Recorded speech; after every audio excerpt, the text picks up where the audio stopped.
Good morning. Go ahead and call this meeting of the Board of Water Resources to order. I am Juliette Tennert, having the pleasure of chairing the board this year. It is 10:05 a.m. on December 11th, 2024. The board is meeting at the Department of Natural Resources. Let's go ahead and do introductions before jumping into our agenda. As I mentioned, my name is Juliette Tennert and I'm chairing the Board of Water Resources. I represent the Salt Lake and Tooele areas, and we'll have the board members do their introductions, please. Yes, Madam Chair, I'm Charles Holmgren, and I represent the Bear River Basin, northern Utah. Kyle Stevens, and I represent the Weber River District. Spencer Jones, I represent the Lower Colorado River Basin. I'm Blaine Ibsen, represent the Sevier River District.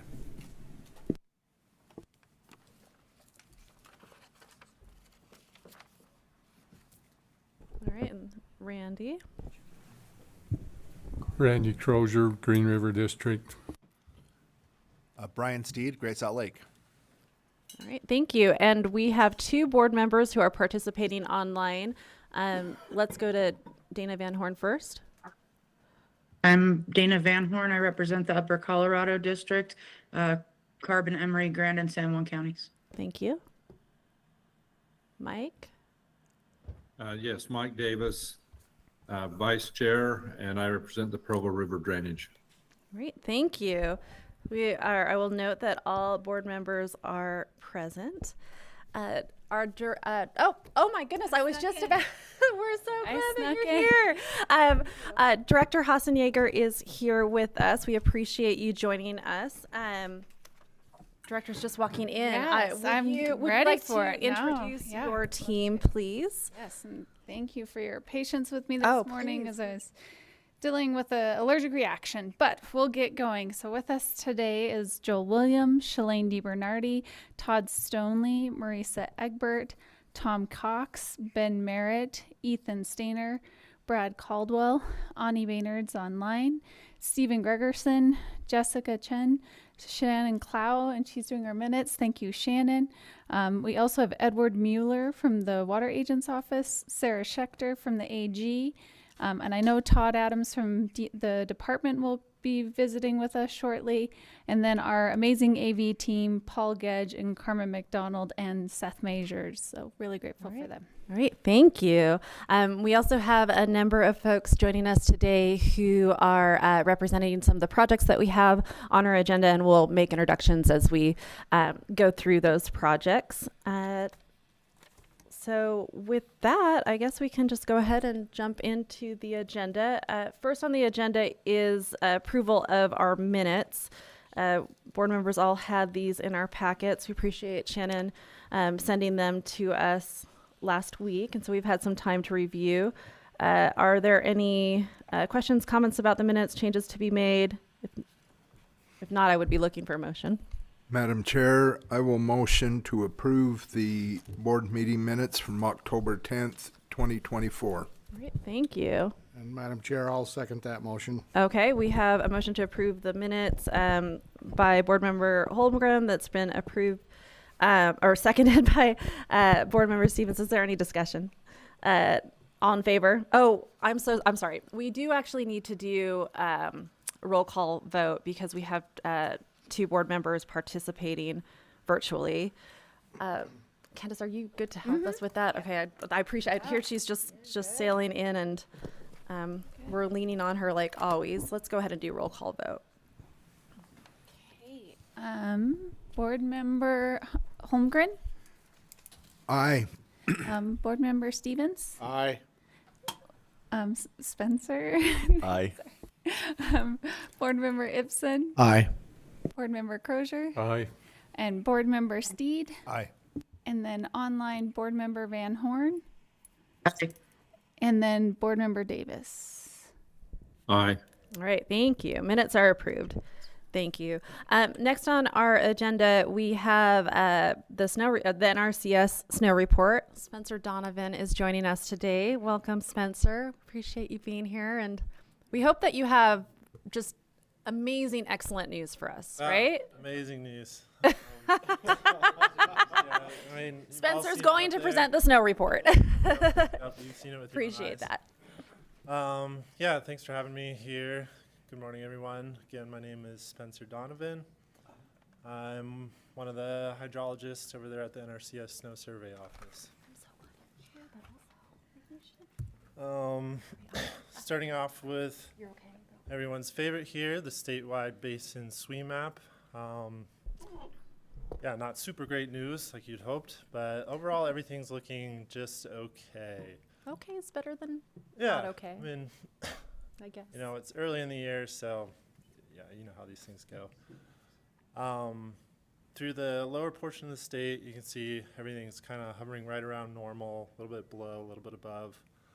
And a lot of that green section there is enlarged due to the significant snowfall that we had during that pre-Thanksgiving storm event. And that really impacted a few of the sites there. As far as the north and south go, a little bit below normal, but yeah, a lot to come.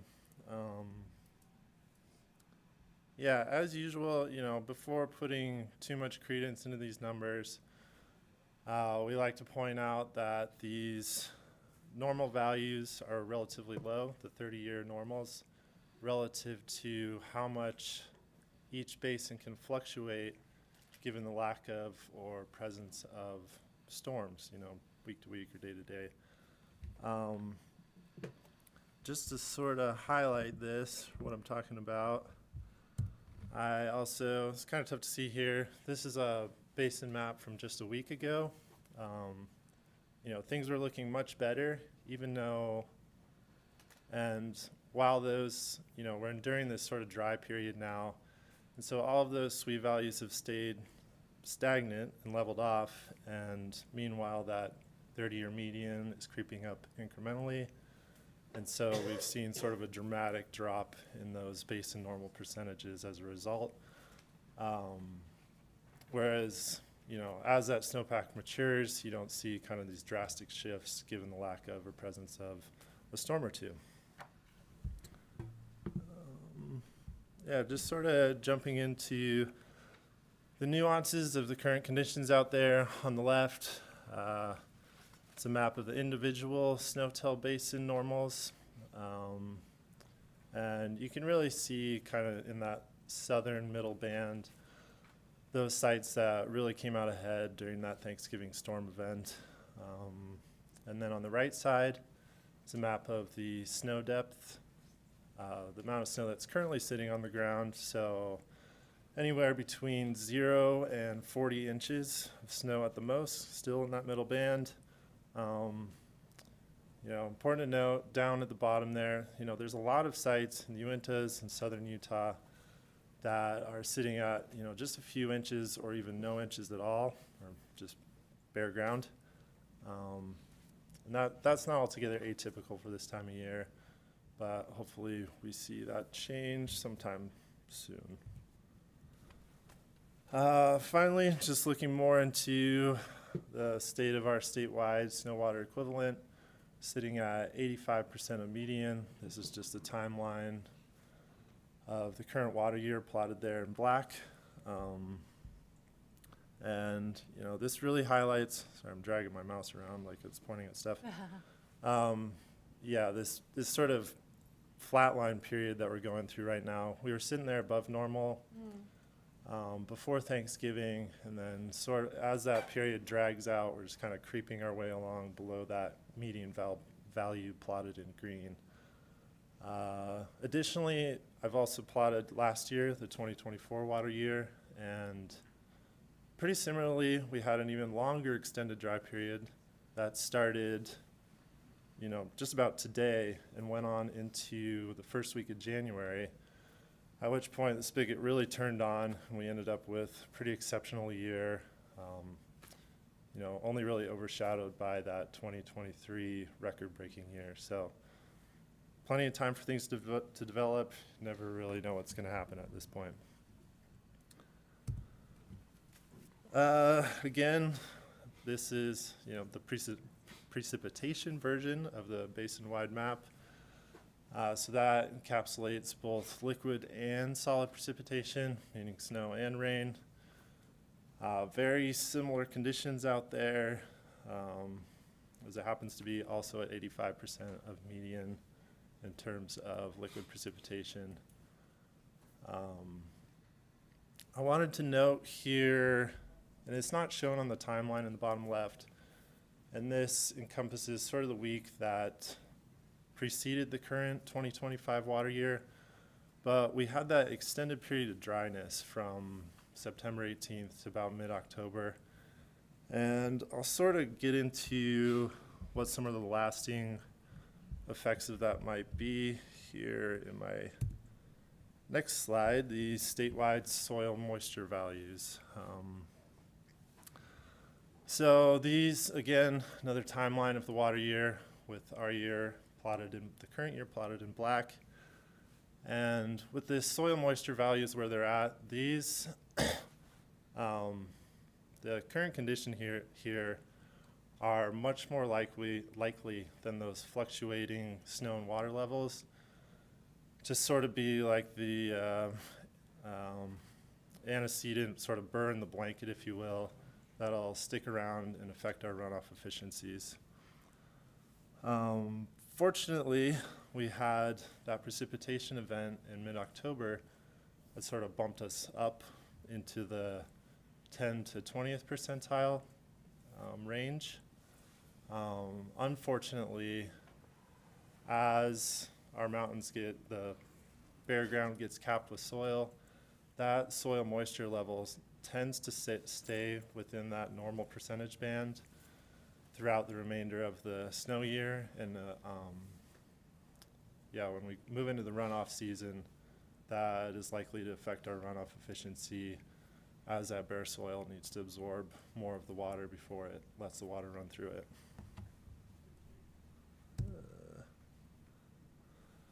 Lastly, or well, not lastly, but one more of these time series plots for you. This is the daily average temperature values for the state of Utah. And I just wanted to show this to just sort of further illustrate what got us to those dry soil moisture levels. So again, the current water year is plotted in black, median in green, and the previous in orange. And kind of highlighted these two, the end of the last water year and the beginning of the current one, and just showing just how high those average daily temperature values were. We had a good stretch, 2.5, 3 weeks long, where those average values were either at maximum or even exceeding it and breaking records for kind of a long period there. So that's sort of what set us up with those dry soil moisture conditions in conjunction with sort of the low precip that we had at the start of the year. Looking forward into the future, not, sort of the near-term future, not a whole lot to look forward to, both 6 to 10 day and 8 to 14 day precipitation outlooks. On the left, that NOAA puts together, again, you'll see we're kind of in that dry orange category, so not ideal. On the right, that was a 6 hour by 6 hour loop of the expected accumulated snowfall through December 22nd. And while there is some nice bright pink areas, that scale changes according to each model run. So at the most, we're sort of seeing, in those real ideal circumstances, up to 20 inches of snow on December 22nd. But for the rest of the state, just a couple inches here and there. So not super great. But just to point out, before getting too caught up in that map and sort of low precipitation amounts, with that forecast, there's sort of an exceptional amount of disagreement with each of those model runs, which isn't, altogether that normal. So what I'm showing here is a time series plot that the University of Utah atmospheric science department puts together, and this is a combination of model ensembles, time series, both accumulated precip on the left and accumulated snow on the right.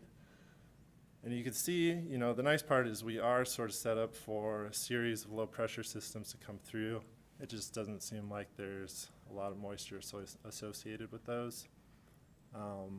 But yeah, what really jumps out here is even though there is a mean line drawn on those graphs, the spread between all the model runs is just kind of all over the place. So it's anyone's guess at this point how we will end up. But the good news is we do have systems coming through, so hopefully that air quality stays fairly good. Back to our water levels. This is just the major statewide basin reservoir capacity storage amounts. We're at 76% capacity at this point for the state. That's down 3% from last year, so not altogether a huge change. Something to make note of here, the Beaver and southwestern Utah major basins have shown a much larger decrease, so just something to keep an eye on moving forward. And finally, I'd like to draw a little bit of attention to our continually and newly improved website. All this information I'm talking about here is available there, including our monthly reports. My colleague, Corey Mooney, has done a great job kind of updating this, making it a lot more intuitive and easy to navigate. So if you'd sort of strayed away in the past because it was getting overly convoluted, yeah, now's a good time to go back there and dig into some of those data reporting products. Yeah, that's all I got early in the year. Great, thanks. Questions? Thanks, Spencer. Sure. Go ahead, Charles. Yeah. Questions, comments? Yeah. Madam Chair, just a brief observation. As many of you know, I'm a cloud seeder operator, and I believe I seeded 4 storms in the month of November up south of Tremont, and doesn't seem to have done the Bear River Basin much good yet, but Okay. we're trying. Yeah, I mean, you guys usually fare better than anywhere else. Like I said, that next couple of storms, that plot I showed was from the Ben Lomond Snowtail site, so I sort of cherry-picked that one because it looked the best. So yeah, maybe those cloud seeding will do something, you know. Yeah, anyone's guess. Great. Thank you. Any other questions or comments? Great. Well, thanks as always. Yeah, You all thanks, everyone. do a great job with sharing the data with us, and excited to go check out the new and improved website. Yeah, Thank you. please do. Okay, we'll see you soon. Thank you. Okay, let's go ahead and jump into our feasibility reports. The first on the list is RE 490, which is Clinton City. Okay, and with us from Clinton City are Trevor Cahoon, the city manager, Dave Williams with Public Works, and Bryce Wilcox with JUB Engineering.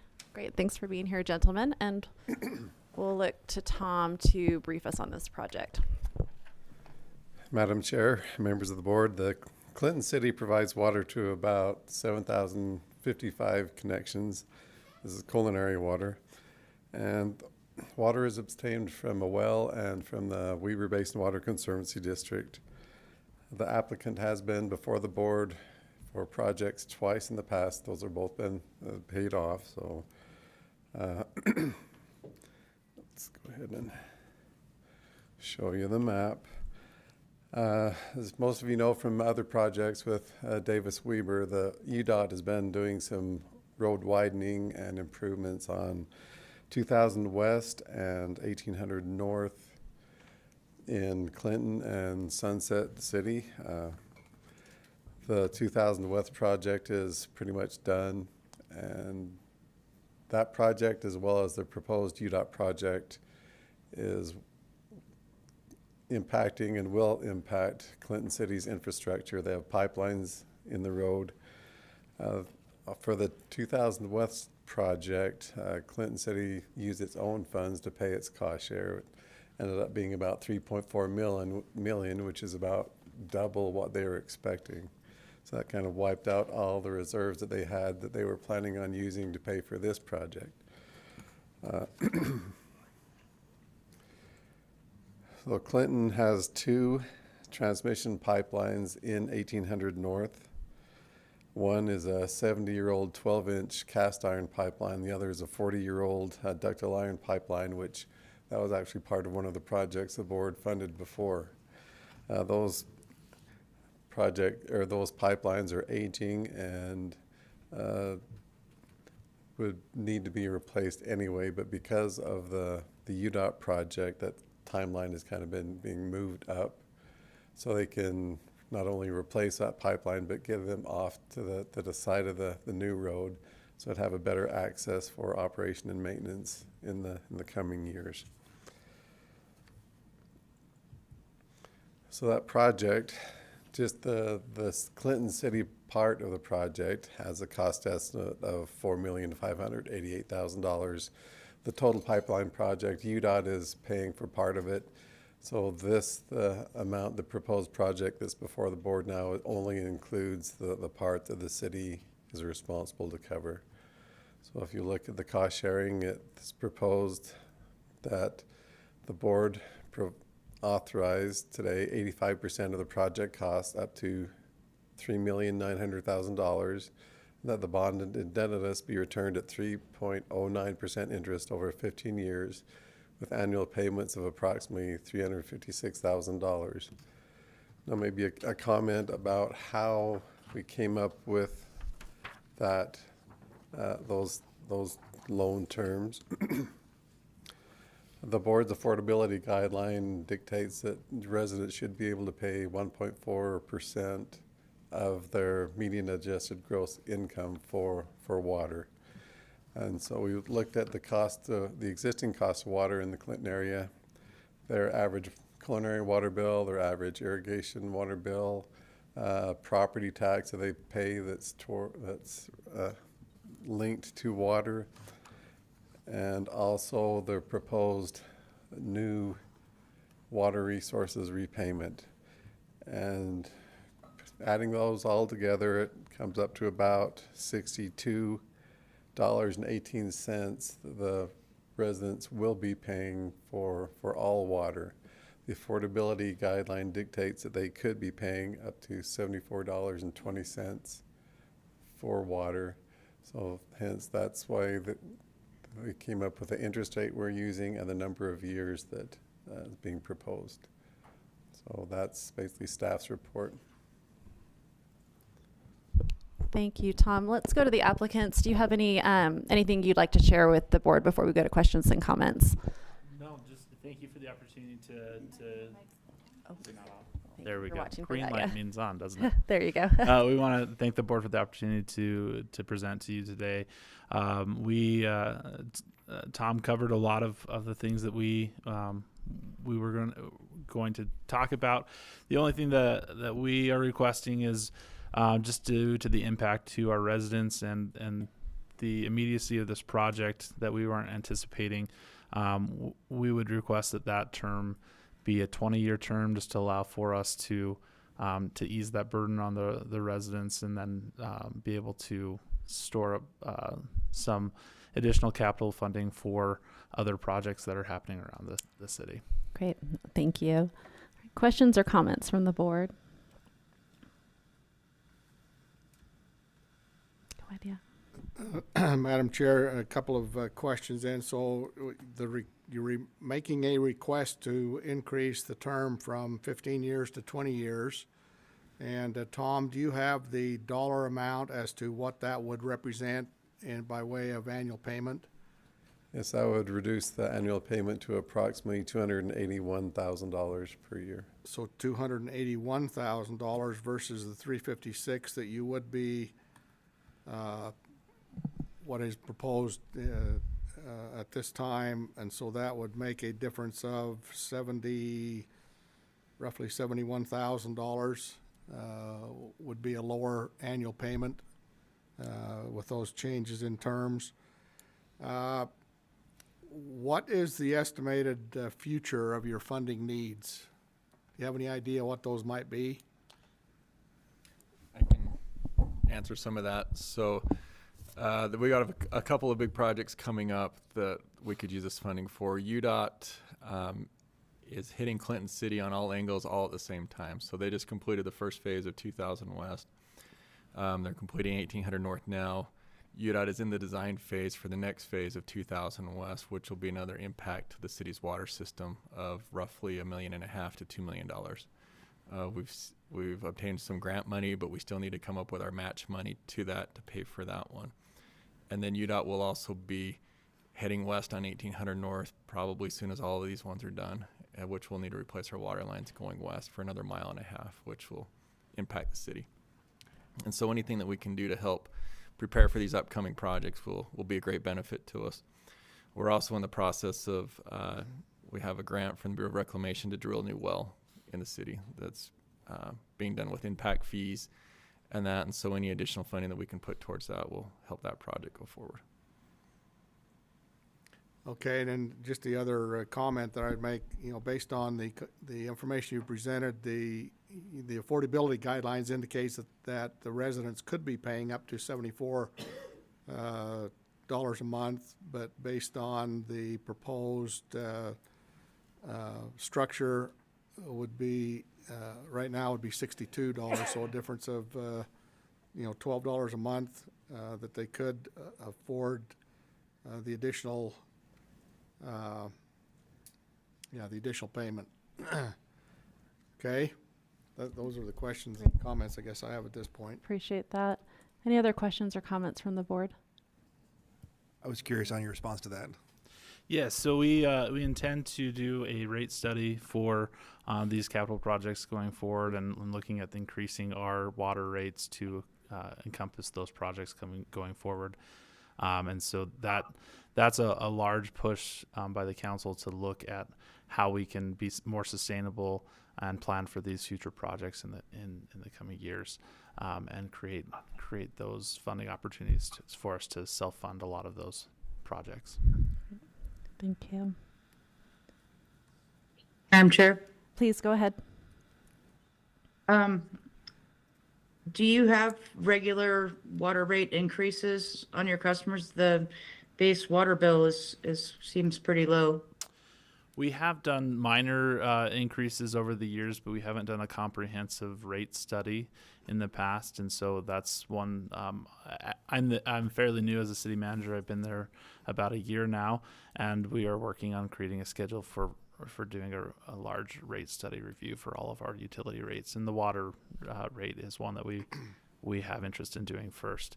And so we have done minor increases to accommodate for operational expenses and some minor capital projects, and a large portion of our funding has come from the general fund, from the city and from grant funding and other sources throughout the years. And we recognize that we need to be able to help self-fund through those utility accounts and to create a more sustainable model for our residents.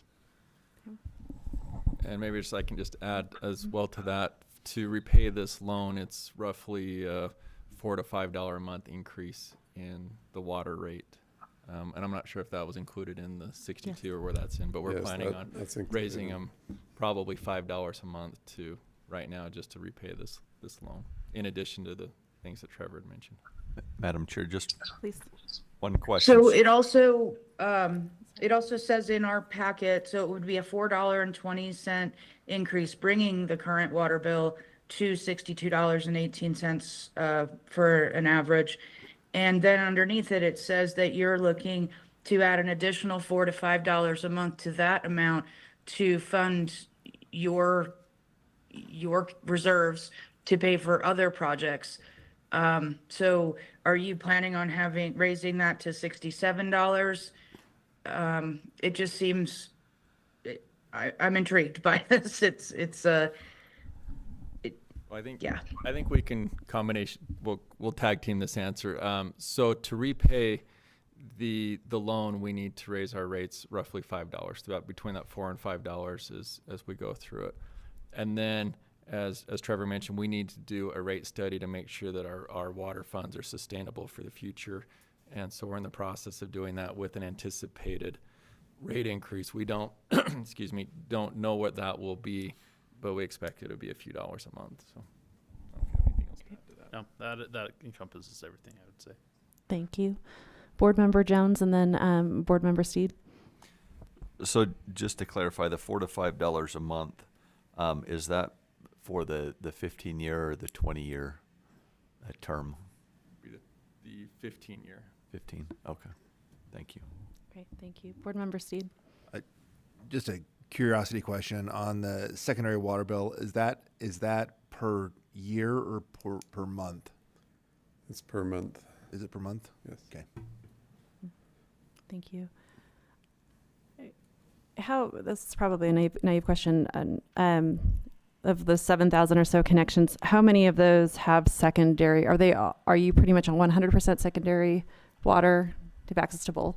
Yeah, we're supplied water by the Davis and Weber County's canal company pressure irrigation systems. So, 100% of them should be on. Appreciate that.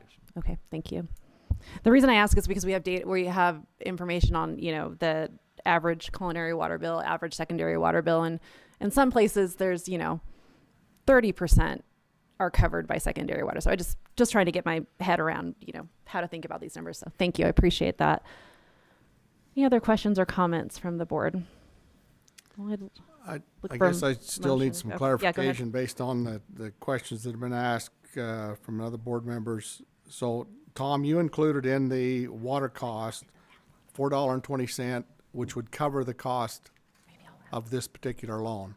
Right. If they go ahead with their planned $4 or $5 rate increase, that should take into account our proposed loan. So okay, so the $4 to $5 that's talked about in the next paragraph then is that same $4. It's not an additional $4. $4 to $5. As the city mentioned, as a result of their rate study, they may have to increase that a few more dollars over and above that.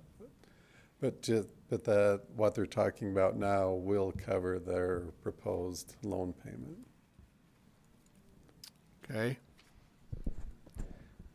Well, based on the conversation and the explanation that they've given relative to upcoming costs projects and proposals, and the fact that you're going to be going through a rate study, I'll make the following motion, and that is that the board authorize 85% of the project cost up to $3,900,000, and that the bonded indebtedness be returned at 3.09% interest over 20 years with annual payments of approximately, I believe you said $281,000, including reserves. And that would be my motion. Okay, thank you. We have a motion by Board Member Stevens. Is there a second?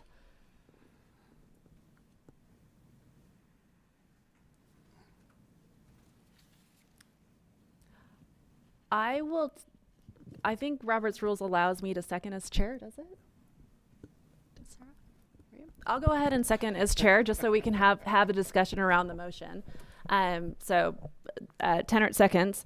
As discussion to the motion, I would like to understand, by extending the term by that 5 years, how that impacts the that average monthly impact to the user. So we hear $4 to $5 just for simplicity's sake. Let's use the $4.20 that's in our. Madam Chair, that would reduce it to about $3.33. So that would reduce like a 90-cent reduction per month per user. 80 or 90 cents, yes. Perfect. All right, thank you. All right, is there any other discussion to the motion before we vote? All right, I'll go and ask Director Hassan-Yeager to help with the roll call, and thank you. I appreciate the assistance. Board Member Holmgren? Nay. Board Member Stevens? Yes. Board Member Jones, Nay. Board Member Ibsen, Nay. Board Member Crozier, Nay. Board Member Steed, Nay. Board Member Van Horn, No. Board Member Davis. Nay. Okay, the chair rules that that motion does not pass. That motion fails.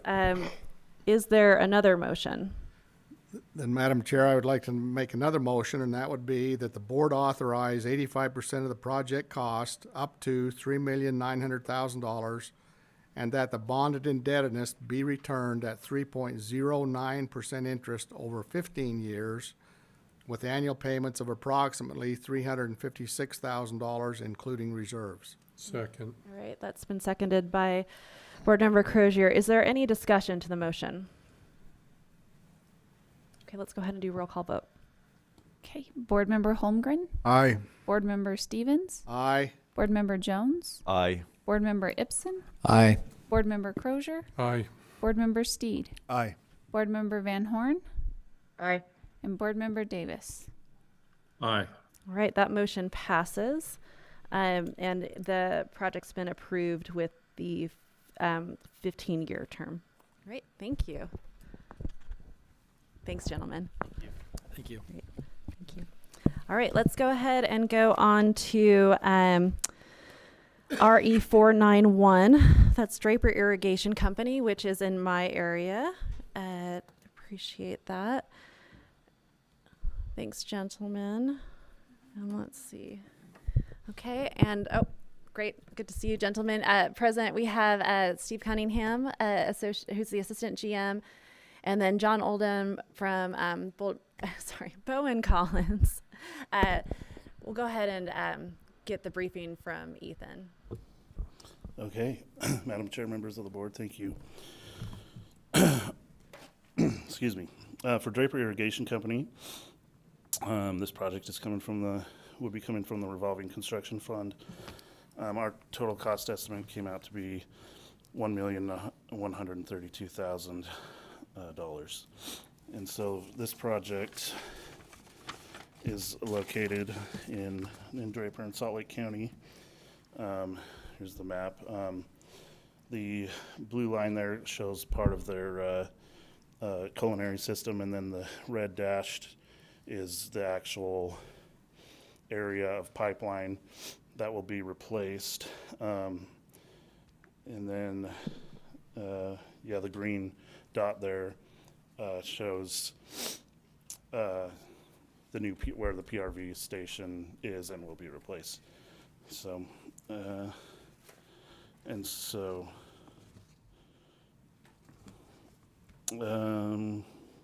so the current system consists of a 7 million gallon per day treatment plant, eight tanks, 3 pump stations, 4 wells, 183 miles of pipe, and there's over 8,000 drinking water connections and over 3,000 secondary connections. And so the existing pipeline in this area was put into place in the 1950s, and it's just some old cast iron pipe that's just kind of, it's from the 1950s, so it's just kind of due for an upgrade, and it's just not ideal for water quality or the demand for current and future growth. So the proposed project, they're seeking financial assistance to replace 2,600 feet of this pipe, of the existing 10-inch drinking water main line, with the new 12-inch PVC pipeline. And along there will be 5 fire hydrants replaced. I have 29 residential connections will be replaced along there, and then the 8-inch PRV station will be boosted up to a 10-inch PRV station and upgraded that way. Because Draper City is going to be doing road construction in this area starting in the spring, it made it good timing to get in there and replace this section of pipeline as well. And so it's a little bit accelerated from what they had originally planned. but a good timing with that road construction, and so yeah. As far as coming up with the terms, well, the cost sharing, and I can go to that, is 85-15 split. So the Board of Water Resources purchase agreement would be for $962,000, and then the applicant would be responsible for the $170,000. And so, as far as coming up with the terms for this, we kind of followed the same process that Tom talked about with Clinton. In the case of Draper Irrigation Company, they were over the affordability guideline, and so that's where we come up with these terms. And I'll just get into the staff recommendation. The staff recommends the board authorize 85% of the project cost, up to $962,000, and that the project be purchased at 0% interest over 25 years with annual payments of approximately $38,500. And just a note that 0% interest coming from the revolving construction fund. And so, yeah, that's staff's report. Thank you, Ethan. Just to the applicants, do you have anything you'd like to share with the board before we go to questions and comments? Sure. Thank you, Madam Chair. First of all, appreciate the Board of Water Resources and staff. We've worked together on a number of projects and completed a number of those, and we're actually in the middle of our biggest project with your help, and so thank you to that. Typically, this isn't something we would approach the board for. It was scheduled, as Ethan said, down the road. Floods happened in Draper a couple years ago, and this was an area that the city was really concerned there was some property damage. And so as we work closely with them, we try to get improvement projects in before they improve roads, obviously because it's cost effective. They pushed this one up to as a result of those floods. And so typically, as this was scheduled years down the road, another 4 or 5 years, it was on our capital improvements project. But if we can get it in now before they put that road in, it's going to be a significant cost savings. So that's what we're attempting to do at this point. So. Thank you. Any other questions or comments from the board?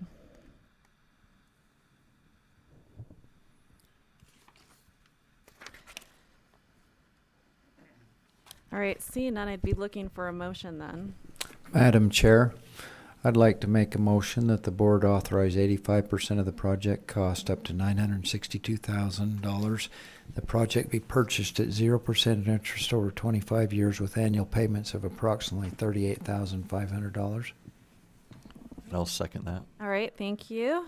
Motion's been made by by Board Member Ibsen and seconded by Board Member Jones. Is there any discussion?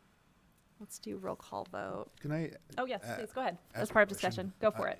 This is a weird one to me because looking at this, it's much more in line with a municipal project than what we would traditionally give a 0% interest rate for. Mm-hmm. Is there any justification on the 0% interest? Yeah, that's because the loan amount is under $1 million. It comes from the revolving construction fund, and those just always have 0%.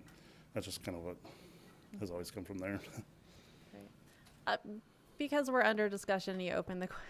We have a couple of questions. I actually wouldn't, and we might have to do a little math really quickly to get this. But before we vote, I would like to understand how. Well, maybe we might not be able to do this on the fly, actually. Ethan, can you just reiterate what the increase in the monthly water bill needs to be to cover this loan? It's in the report. Yeah. Which page of the report? Madam Chair, it's about 40 cents. Okay, director says it's about 40 cents. And they are already over their affordability. So, okay, that's why the 40 cents is the 40% increase in the monthly water bill is associated with the 25-year term. If we were to take that to the regular 15-year term, I'm not going to make anyone do math off the fly, but I'm just going to have you all confirm that that would be associated with a monthly increase in the water bill of probably still less than $1. Does that sound?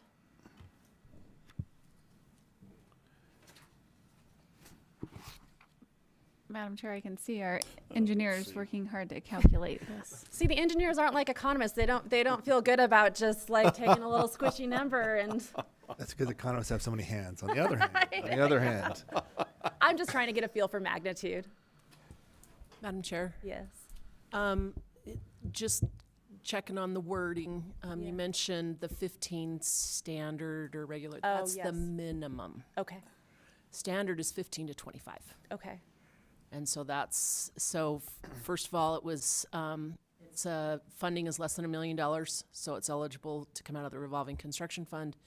And because they're over the affordability already, that's where we felt it was a good project to have out of the revolving construction fund, and then that's at that 0%. So even though the loan itself is not a whole lot on their overall, they're already over that affordability. Yeah, I'm just trying to get a sense for the magnitude of like how much we're helping them address affordability. It would be, I mean, Just with the 0% interest, it actually becomes easy math, luckily. And so, Oh, yeah, that's a good point. 12 and a half, Thank you for 12 and a half years would double. Appreciate it. If you go to 15 years, then it's going to Okay. slightly bump on that. By So two. under $1. I try to simplify. I don't know the exact number. Throw the rest of us. That's what I was. Appreciate that. Thank you again. Just part of discussion as we go into vote. All right. Seeing no more discussion, let's go ahead and go into roll call vote. Board Member Holmgren, Aye. Board Member Stevens, Aye. Board Member Jones, Aye. Board Member Ibsen, Aye. Board Member Crozier, Aye. Board Member Steed, no. Board Member Van Horn, Aye. and Board Member Davis. Aye. All right. Thank you. Chair rules that motion passes and the project is approved as proposed. Great. Thanks, gentlemen. Good to see you. Thank you. Take care. All right. Let's go ahead and move into committal of funds now. The next project we have is RL 593. That is Heber City, and Brad will be doing the presentation for us. And I believe we have the applicants. Well, they're not required to be online, but we believe we do have them online. Russell Funk, city engineer, we think is online. All right, Brad, go ahead and. Correct, yes. Yes, I'm here. Oh, excellent. Thank you, Mr. Funk. Appreciate that. Okay, so Heber City is undertaking a large water infrastructure project that involves replacing aging sewer and drinking water systems, as well as installing pressurized irrigation. This project focuses on the drinking water system, which includes replacing approximately 12,500 feet of 8-inch drinking water mainline and 5,100 feet of 1-inch laterals. The cost estimate and sharing remain as previously authorized. And so the staff recommends the board commit 85% of the project cost up to $3,032,000, and that the bonded indebtedness be returned at 0% interest over 25 years with annual payments of approximately $127,000, which is including reserves. Great. Thank you. Questions or comments from the board? Madam Go ahead. Chair, I just had a question. We're here, and I see 5,100 feet of 1-inch lateral. Is that like 5,100 feet of multiple 1-inch laterals, or is there a 1-inch line that's really that long? There's definitely multiple laterals. All right. I just wanted to clarify that. So. Great. Oh, that's right. I'm sorry. Yeah, actually, before we move to questions and comments, we should have gone to you, Mr. Funk. Do you have anything to share with the board that you'd like to share with the board? I just want to tell you we appreciate your consideration on this. This is a really important project for the city. We're in phase 3 of 3 here, trying to finish it up, and we just appreciate your consideration. Other than that, I just want to answer any questions you might have. Thank you. I do appreciate that. Any other questions or from the board for the applicant or staff? Go ahead. For staff, how did we settle on a 0% interest? That would be coming from the city's water loan fund. Okay. All cities get 0% interest. From that fund, sorry. Yeah. Great. Got Thank you. Great. Other questions or comments? All right, seeing none, I'd be looking for a motion, and we could take that from Board Member Davis, who's participating online, if he's so inclined. Thank you, Madam Chair. I would like to make a motion. I move that the board commit 85% of the project cost up to $3,032,000, and that the bonded indebtedness be returned at 0% interest over 25 years with annual payments of approximately $127,000, including reserves. Thank you. Is there a second? Second to the motion. All right. Motion has been seconded by Board Member Holmgren. Any discussion? Go for to a roll call vote. Okay, Board Member Holmgren, Aye. Board Member Stevens, Aye. Board Member Jones, Aye. Board Member Ibsen, Aye. Board Member Crozier, Aye. Board Member Steed, Aye. Board Member Van Horn, Aye. and Board Member Davis. Aye. Right, thank you. Chair rules that that motion passes and the committal of funds has been approved. Next is RM088 Glenwood Irrigation Company. Brad will be doing the presentation on this one as well. And it looks like online we have participating Jared Dastrup, who is a board member, Parker Versamac from Jones and DeMille, and Coy Barton from Jones and DeMille. Perfect. Oops. Okay. So the project's purpose is to purchase and install approximately 254 secondary water meters, with the cost estimate and sharing remaining as previously authorized. And so the staff recommends the board commit 25.5% of the project cost up to $280,000, and that the project be purchased at 1% interest over 15 years with annual payments of approximately $20,200. And that is staff's report. Thank you.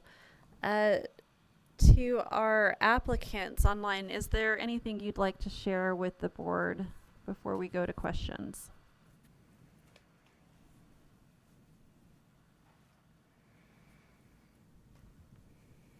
Okay. Questions or comments? Oh. I was just going to say, no, we don't have anything. We appreciate it. Thank you. Thanks for making the time to be here. Are there questions or comments? We're looking for a motion if no questions or comments. Madam Chair, I'd like to make a motion that the board commit 25.5% of the project cost up to $280,000, and that the project be purchased at 1% interest over 15 years with annual payments of approximately $20,200. Second. All right. Moved by Board Member Ibsen and seconded by Board Member Crozier. Is there any discussion? We'll go to roll call vote. Okay, Board Member Holmgren, Aye. Board Member Stevens, Aye. Board Member Jones, Aye. Board Member Ibsen, Aye. Board Member Crozier, Aye. Board Member Steed, Aye. Board Member Van Horn, Aye. and Board Member Davis. Aye. Okay, thank you. That motion passes and the committal of funds for Glenwood Irrigation Company is approved. Next is RM116, which is Bountiful Irrigation District. Do you believe that we have Mark Anderson from, did I skip? Let's see. Madam Chair, Mark Anderson is here in person, and Kurt Goff was going to join, but I don't see him virtually, so Okay. because there's no change Sure, there's in no requirement. condition, so they're not required to be here. Thank you. Thanks, Tom. So the Bountiful Irrigation District is here for committal of funds for their second round of loan funding on their secondary water meter project. And with this second round of funding, there will be a $3,970 approximately additional water meters purchased and installed. And this should be enough to complete their project. They won't need any more funding from the board. So with the cost estimate and sharing remain as authorized. The board has already authorized and committed $7,389,000 of grant money for the water meter project. And so the staff recommends the board commit 25.5% of the project cost up to $2,692,000 as a loan, and that the bonded indebtedness be returned at 1% interest over 15 years with annual payments of approximately $209,000, and that includes reserves. And that's staff's report. Mr. Anderson, I think you're probably as like a the FA on this. Is there anything that you'd like to share with the board before we go to questions? I think I could speak on behalf of yeah, there you go. On behalf of the Irrigation District, they appreciate the support that Board of Water Resources provided for this metering of their system. They have a lot of connections, and this has been very helpful to have this funding source available. Great, thank you. Does the board have any questions or comments for the applicant or for our staff? I have a question, Madam Chair. Please go ahead. And Mark may not know this. What percentage of completion are they with the project? It's a guess, but the first loan and grant I think covered about 6,000 connections, and they have 3,000 to 4,000 remaining. Are those 6,000 done? Are they still on progress? They're under contract and being installed as we speak. The Great. Majority have been installed. Thanks. Thank you. Any other? Madam Chair, I had a similar question, and you may not be able to answer it. Just curious, as the installation process has unfolded, how has it gone? There been any major issues or roadblocks or? Well, I understand I'm the financial advisor. Right. I knew that. I'm not mindful. Maybe I can comment I'm not on mindful that. of any challenges. In fact, they are now installing meters throughout the winter that have been able to keep. And they're one of the entities in that area that are purchasing their meters through Weber Basin Water Conservancy District. And I know that initially that they were kind of limited, but I think they've worked things out with the manufacturers, the suppliers, that they're getting more meters. They would hire a contractor, they would put in the meter setters and just put in jumpers until the meters became available, and then the district staff would go out and install the meters as they came in. So I think they're catching up, and they should be working in the. Oh, Kirk is on now, so maybe he can give the real answer. Yeah. Sorry, Tom. I thought I was in a waiting room there. Just got on. To ask me the question again? They were just asking. The board was just asking about the status, the progress of the meter installation. Yeah, it's going well. So we're approaching about half, getting close to half done now.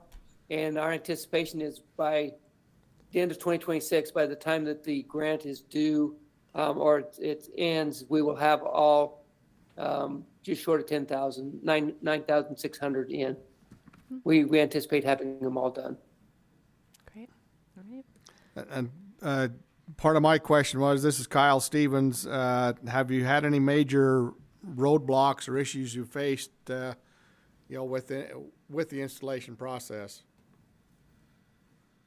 Not really. Early on, one of the biggest things was just being able to get the meters and radios, and the brassing is they've overcome that. And so we've been able now through a co-op with Weber Basin that we have enough meters in stock that we can get through this entire year. And so the meters and radios are no longer an issue where they were at the front. and we're able to get caught up now. So our meters and radios are all going in at the same time, right behind the installation of the plumbing for the meters. And then just a follow-up question to that, just more out of curiosity, wondering how the residents have been accepting of the installation of these secondary meters. Yes, for the most part, part of that is we have a meter specialist. We have a person on site with the contractor every day, an inspector, and any questions that the public has, they're there to answer it.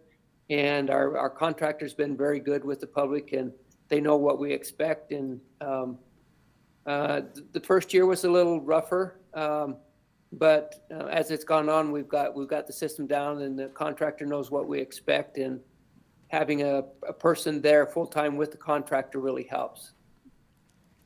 Well, I compliment you for being proactive in that regard to help dispel any of those issues and concerns that may arise during that process. And with that, Madam Chair, I'm prepared to make a motion. Thank you. The motion would be that the board commit 25.5% of the project cost up to $2,692,000 as a loan, and that the bonded indebtedness be returned at 1% interest over 15 years with annual payments of approximately $209,000, including reserves. I'll second. All right, thank you. We have a motion to approve by Board Member Stevens, seconded by Board Member Steed. Is there any discussion to the motion? Let's go ahead and do the roll call vote. Board Member Holmgren, Aye. Board Member Stevens, Aye. Board Member Jones, Aye. Board Member Ibsen, Aye. Board Member Crozier, Aye. Board Member Steed, Aye. Board Member Van Horn, Aye. Board Member Davis. Aye. Great, thank you. Motion passes, and the committal of funds for Bountiful Irrigation District is approved. Thank you. Next, we move to RM 123, which is Benchland Water District. Brad will be doing the presentation, and it's my understanding that the applicants are not participating online, and they're not required to, as it's just a committal of funds. Correct. Thank Yes. All right. So this project is part of the 4th round of ARPA grant funding. And the purpose of this project is to purchase and install approximately 2,500 secondary meters, with the cost estimate and sharing remaining as authorized. And so the staff recommends the board commit 30.7% of the project cost up to $2,406,000 as a loan, and that the bonded indebtedness be returned at 1% interest over 15 years with annual payments of approximately $187,000, which is including reserves. Great, thank you, Brad. Any questions from the board? All right, be looking for questions or comments. Well, Okay, go ahead. maybe a question and a comment. Yeah, great. So this is their second round, correct, Marisa? And so they got $5 million the first time, and then this is with the reallocation of funds came back that they were eligible to then get more funding. Correct, yes. Okay. It is $5 million, yes. Okay. All right. Well, with that, then I'm prepared to make a motion unless there's any other questions. Board Member Holmgren, did you have a question? No. Okay, all right. Motion would be great. Okay. My motion would be that the board commit 30.7% of the project cost up to $2,406,000 as a loan, and that the bonded indebtedness be returned at 1% interest over 15 years with annual payments of approximately $187,000, which includes reserves. Thank you. Is there a second? I'll second. All right. Moved by Board Member Stevens, seconded by Board Member Steed. Any discussion? Let's do that roll call vote. Board Member Holmgren, Aye. Board Member Stevens, Aye. Board Member Jones, Aye. Board Member Ibsen, Aye. Board Member Crozier, Aye. Board Member Steed, Aye. Board Member Van Horn, Aye. and Board Member Davis. Aye. Great, thank you. Motion passes, and the committal offenses have been approved for Benchland Water District. Next on the agenda are our special items. We start with RL 594. This is a special item because the request is for authorization and committal in this meeting. It's Heber City. Brad is doing the presentation, and let's see, we have online, Mr. Funk, I assume is still online with us. Go ahead, Brad. Okay. So this project is the pressurized irrigation portion of Heber City's large water infrastructure project, which includes installing approximately 15,000 feet of 8-inch PVC pipe and 3,500 feet of 1-inch lateral that is not one line, separate lines. But so here is the map showing in red where the irrigation line will be going. It'll just be going east of Main Street in Heber City downtown area. And the staff recommends the board authorize and commit 85% of the project cost up to $1,343,000, and that the bond indebtedness be returned at 0% interest over 25 years, with annual payments of approximately $56,000, which is including reserves. Great.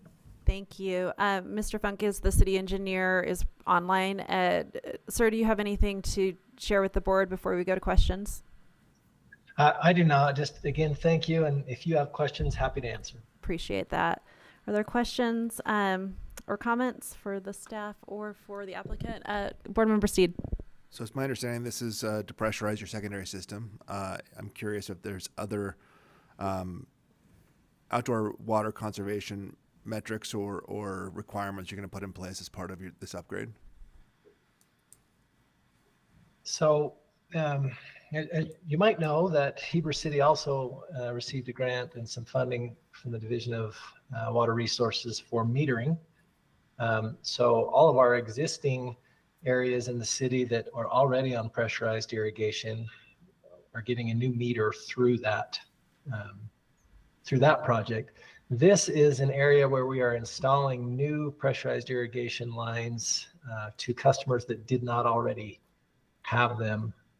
And so once all of our customers are on these metered services, I anticipate that the city will.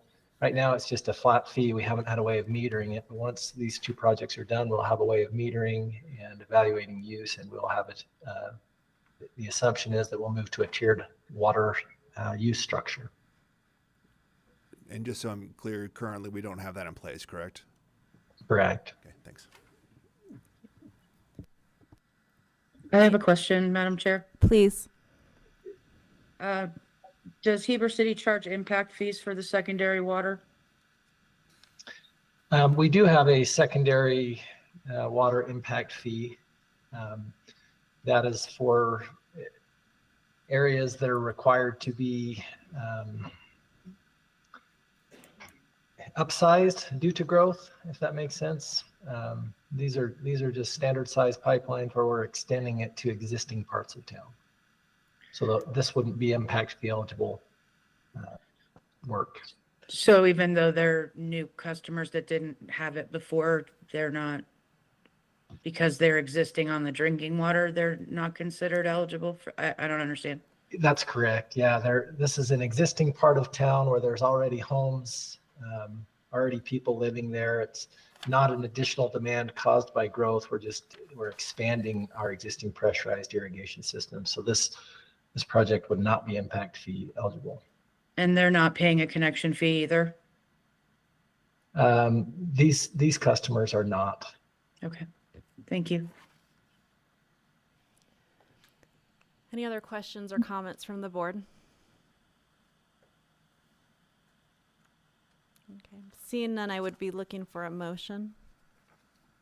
Madam Chair, this is Mike Davis. I'd like to make a motion that the board authorize and commit 85% of the project cost up to $1,343,000, and that the bonded indebtedness be returned at 0% interest over 25 years, with annual payments of approximately $56,000, including reserves. Thank you. Second. All right, thank you. The motion's been made by Board Member Davis and seconded by Board Member Crozier. Any discussion to the motion? Let's go ahead and do our vote. Board Member Holmgren, Aye. Board Member Stevens, Aye. Board Member Jones, Aye. Board Member Ibsen, Aye. Board Member Crozier, Aye. Board Member Steed, No. Board Member Van Horn, No. and Board Member Davis. Aye. Okay, thank you. Chair rules that motion passes, and the authorization and committal of funds for Heber City has been approved. Next is Thank you so much. Thank you. Next is RE 446 Provo River Water. Provo Water. I don't know. It's a day. I'm like Provo. I'm like 3/4 through my Diet Coke. Provo River Water Users Association. We appreciate you gentlemen being with us today. We have Mr. Anderson from Zions, and then we also have, I'm sorry, Jeff Budge. Jeff. Jeff Budge. I was like searching for your last name, Mr. Budge, who from the association. Tom, we would love to hear your presentation. Madam Chair, members of the board, this may be a little inappropriate, but maybe a comment on the interest rate that Heber City received. There seems to be a question about that. So the City Water Loan Fund, they can have an interest rate from 0% up to the target M&I rate of, so right now it's the 3.09%. But because they are so above their affordability guideline, it was appropriate to give them the 0% interest out of that loan.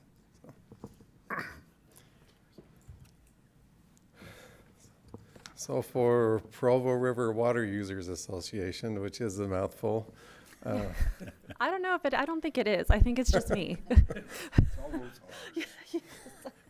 We try to just go by the association. I like that. There's a lot of associations out there. Yeah. Yeah, I won't go there, but no, I was just going to say, in the Murdoch Canal Enclosure Project, Provo River Water Users Association was one of the parties. The other was Provo Reservoir Water Users Company, and then throw in the two districts, the Central Utah and the Jordan Valley, and so there were a lot of names and acronyms floating around that project, along with a lot of money. So. But in this case, Provo River Water Users Association, and in June of 2022, the board committed $65 million towards a $100 million project to make improvements to the Deer Creek Dam inlet configuration, which was about 80 years old and needed some improvements, and the control gates needed some work too. So this project includes that, as well as a bypass pipeline and inlet and exit structures, so they can release water in this case to when they need to do work on the primary control structures and inlet, so they would have a way to deliver their water. And also it includes measures to eliminate the quagga mussel infestation, that in case it happens, to prevent it, hopefully. So at the time the board authorized the funds, the association had already gone out and bonded for $7 million for their local cost share, and there was a commitment from Central Utah Water Conservancy District of up to $17 million, and that's comes through an operation and maintenance agreement that the water district has with the association to operate and maintain that dam. So if you do the math, 100 million, subtract out all those amounts that I mentioned, that left $1 million or $11 million shortfall. And if you look on the committed, the cost sharing at the time of committal, that was just listed as other funding. because the association went out and tried to track down funds for those. They worked with the federal government in lining up those funds. They approached the state legislature on 2 occasions requesting $11 million in grant funds and were denied. And most recently, they applied to Water Resources, Water Infrastructure Project funds, $4 million of grant funds, but they were denied from those sources also. So they've been working with the Division of Drinking Water and have secured loan funding, but they're still $4 million short. So they're coming back before the Board of Water Resources today for the remaining $4 million in the funding package. So if you look, so the cost estimate hasn't changed, but the cost sharing has changed a little bit because they have identified the funding for that $11 million original shortfall. So, whoops, there we go. Back to the repayment. Because the original amount came in the form of a bond, and bonds cannot be amended, this additional amount will have to come through in the form of a new separate bond. So staff recommends the board authorize an additional 4% of the project cost up to $4 million, and that the bonded indebtedness be returned at 1% interest over 35 years with annual payments of approximately $141,000, and that includes reserves. And that's staff's report. Thank you. Do you have anything to share with us before we go to questions? Just that we really appreciate Board of Water Resources and all of the support that we've received for many years. I was involved with the enclosure project, 13, 14 years ago now, when we issued those initial bonds. We've worked with staff for those many years. Appreciate Tom. We've worked with him for many years as well, and just express thanks for the support that the board's given us over the years. Great, thank you. Questions from the board, comments? Go ahead, board member Steed. Just out of curiosity, what's your cost per share on, there's various levels, right? We have, you're wondering what our assessments are per share. We have several different assessments that we issue, every year. I believe we're somewhere around $35 or $38 per share with all of the assessments combined. That's just off the top of my head. Okay. And how many acre feet per share? It's based on the 100,000 allocation. A full allocation every year is 100,000 acre feet. And that is divided up evenly per shareholder. It's 1 acre foot per share. Okay, got it. So it's about $38 per acre foot. Okay. Yeah. Good. Thank you. Madam Chair. Please go ahead. Jeff, why do you think you were unsuccessful with the legislature in funding? To put it bluntly, politics. The approach, basically, the legislature requested that we make exceptional efforts to program water to go to the Great Salt Lake. And that seemed to be the key to obtaining grant funds from the legislature in both sessions that we tried to get there. The association itself does not govern where the water goes. We allocate it to our shareholders, and then our shareholders determine where the water goes. And so the association could not commit to send water to the Great Salt Lake without the permission or agreeance of our individual shareholders. Now, to our individual shareholders' credit, many of them are programming water to the Great Salt Lake. Salt Lake City, being the single largest shareholder through Metropolitan Water District of Salt Lake and Sandy, has committed all of their return flow water out of their water treatment plants that they were counting on as a water supply for future, and they've now committed that to go to the Great Salt Lake. And so that's occurred. Jordan Valley Water Conservancy District, through Provo Reservoir Water Users Company, they're the largest shareholder of that private organization, and that organization is our second largest shareholder. And so they are now working to get water from surpluses that they have in Utah Lake to the Great Salt Lake. So our individual shareholders are doing their parts to get water to the Great Salt Lake, and I don't believe at the time we were working with the legislature fully understood the relationship that the association has with our shareholders. And so they could see the individual shareholders doing something, but the association was not. And so that was kind of a negative mark on the association itself. And since then, we've worked very hard to help explain our relationship with our shareholders. And I believe we are on better terms with the legislature, but we're at a point now where we're over halfway through with the project. And whether or not we could go back and get some money from the legislature in the next session, possibly.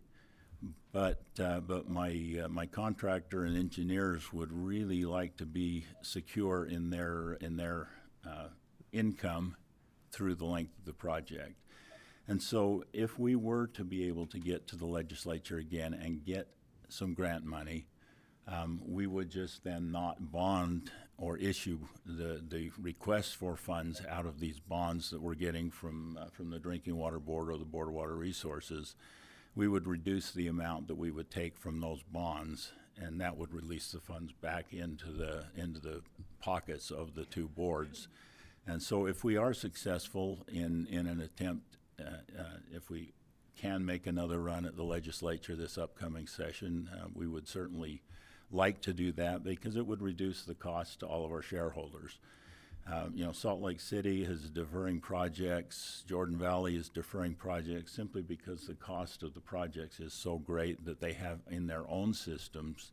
And then when you add on, a secondary supplier to those agencies, which the association is, then it increases their day-to-day costs that they have to bill the residents of Salt Lake and Utah counties.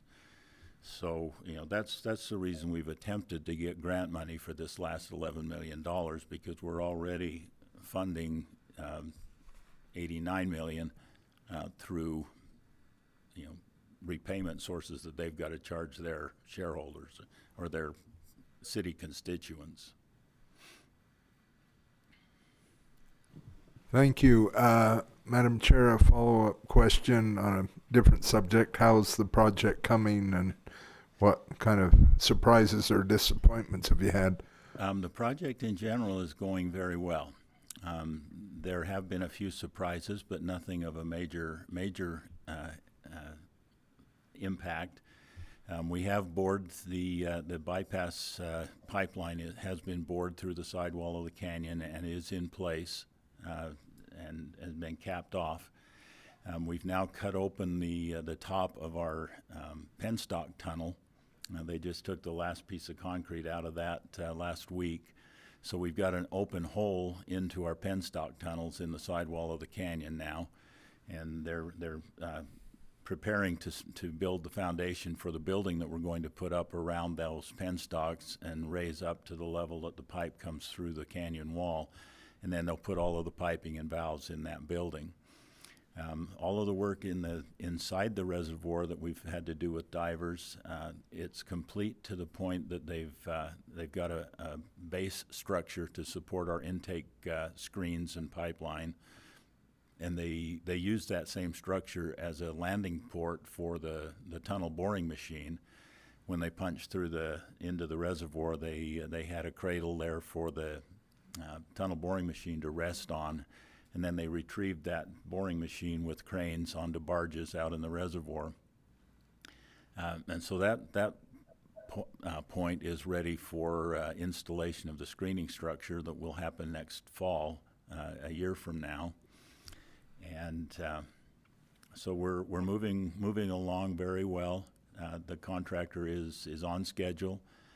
So far, we've had a few change orders. We're at a little over 1% change orders. We've got about 5% contingency on the project right now, so we're technically under budget. We're not going to hit 100 million unless we come across more change orders. So the project's going very, very well, on schedule and so far under budget. So we're happy about that. Madam Chair, if I might, I understand Board Member Holmgren was asking that question because he wants to don some of that scuba gear and actually go down and witness firsthand how the process is proceeding. Yes, that would be very interesting. Many years ago, I did certify as a diver, but I never dove. I got my certification. But this is a specialized situation. They wouldn't let just a regular frogman with a scuba tank go down. These divers go down in completely enclosed suits with bell helmets on that have lights and microphones, and every aspect of these divers are monitored. They know what their heart rate is. They know their respiration rate. They know their body temperature. They pump coolant and heating into the suit so that they maintain a good body temperature for the divers. The problem is that it is considered a deep dive. They're only about 85 or 90 feet underwater, but because we're at 8,000 feet of elevation, or 5,800 at that location, I guess, probably, it's like they were diving over 200 feet at sea level. Wow. And so those are deep water dives, and it takes a specialized construction crew to do that, and they aren't inexpensive. Any other questions or comments from the board?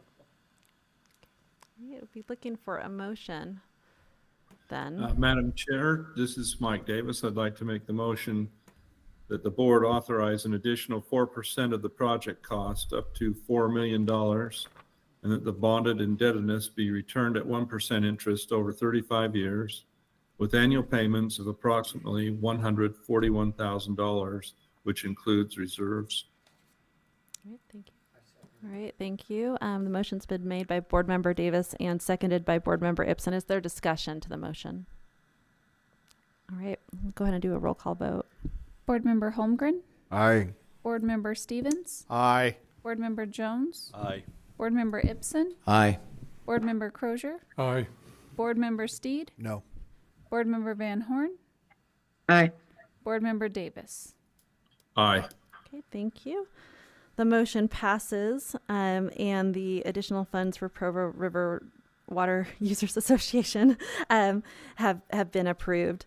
Before we move on to the next item, I did not note that we always accept, of course, members of the public and applicants can come and put public comment on the record during our meeting, but we also allow for online public comments to be submitted through our website by 5 p.m. I think it is the day before the meeting. And I just wanted to note for the board members that we did not receive any public comment for any of these items.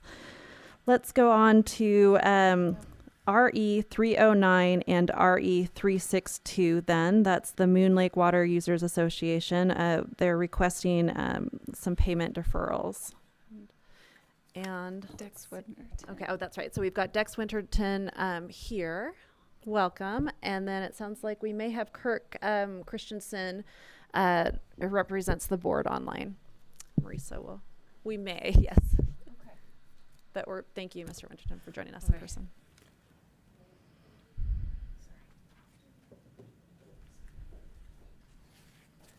Okay. Madam Chair, members of the board, this project is related to RE 309 and 362, or previous projects for Moon Lake water users, one of which was to install pipeline and dissipation structure and that construction was completed in 2016.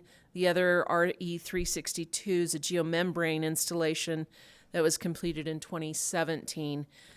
Moon Lake reached out because they are doing a current project where they're doing some repair work on the spillway of Moon Lake Dam, and I'm going to want to talk to you about that after. The original, and they had some issues with the original project, thinking it was going to be about, the cost estimate was $300,000. But of course, you start doing construction and opening things up, and they realized that the amount of concrete for the wall repair was significantly underestimated. And so it's another $200,000. The board has not funded this project. They do not have funding. They're doing it with their own cash on hand. However, with this additional $200,000 that has come up in the project that they are working on right now, they requested to defer some of their payments for these other two previous projects. So we show in the report in the table that they're asking to defer RE309. It's a final payment, but asking to defer that. It's $56,000, defer it for 1 year. And that would be the final payment at that point. RE362 for the geomembrane, they're asking that be deferred to, all those payments be deferred 2 years. And so that's a $26,900. And so multiply that by 2. And John Oldham's not here to do the easy math for me, the simple math for me. But the request total is $109,800. So it's still not quite the $200,000, but it is something that they feel like they will be able to then manage taking care of the rest of the project with their own cash on hand. Staff recommends the board amend the purchase agreement for RE309 to defer the final payment for 1 year. The final payment will be due in 2025. Staff also recommends the board amend the purchase agreement for RE362 to defer all remaining payments for 2 years, and regular payments will resume in 2026. And that's staff's report. Thank you. Do you have anything to share with us, Mr. Winterton? Just to say thank you for entertaining our request and offer to answer any questions there may be. Thank you. Questions or comments for the applicant or for staff? Be looking for a motion if not. Madam Chair, I'd like to make both motions. That's right. That the board amend the purchase agreement for RE309 to defer the final payment for 1 year. The final payment will be due in 2025. Is there a second to that? Right. That first motion for RE309 has been made by Board Member Jones and seconded by Board Member Ibsen. Is there any discussion? Let's do the roll call vote. Board Member Holmgren, Aye. Board Member Stevens, Aye. Board Member Jones, Aye. Board Member Ibsen, Aye. Board Member Crozier, I need to recuse myself from the vote for conflict of interest.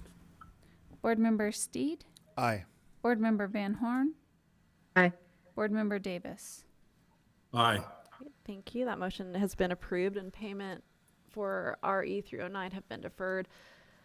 Let's look for that other motion.